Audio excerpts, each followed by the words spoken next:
Kuwa kabiri w'iki cyumweru ubwato bwa rutura butwara imizigo bwagonze inkingi y'ikiraro kikaba n'umuhanda munini ukoreshwa cyane i Baltimore muri leta ya Maryland.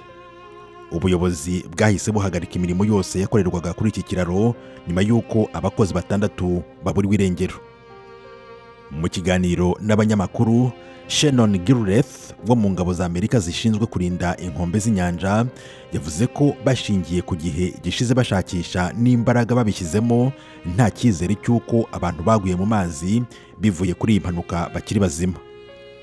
Ashingira ku buremere bw'aho baguye bavuye ku kiraro, akabishimangira avuga ko n'amazi baguyemo ubwayakonje cyane kubera tukiri mu bihe by'ubukonje. Aba bakozi baburiwe irengero bari mu itsinda rifite imirimo yo gusana iki kiraro mu masaha y'ijoro. Ni ukuvuga ko iyi nsanganya yabaye benda kurangiza akazi ngo batahe bajye mu ngo zabo. Amashusho yafatiwe mu kirere yerekana iyi nsanganya agaragaza uko ubwato bwari butwaye za kontineri bwagonze iki kiraro nuko cyasenyutse. Iki kiraro cyitwa Francis Scott Key cyubatswe mu mwaka w'1977. Ni kimwe mu bikoreshwa cyane muri leta ya Maryland kuko ku munsi umwe gusa kinyuraho imodoka 34,000.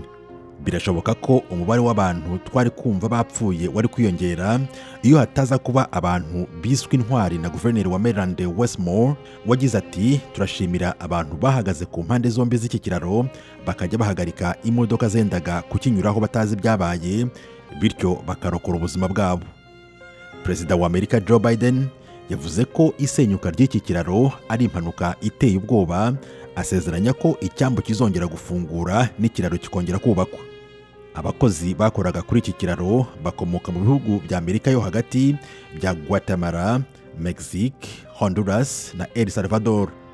Icyambu cya Baltimore nicyo cya 9 mu bikoreshwa cyane muri Amerika. Abakozi bagikoraho bagera ku 15,000, ibifasha abantu barenga 140,000 bo mu miryango yabo. Tim Harris Ishimwe, Ijwi ry'Amerika.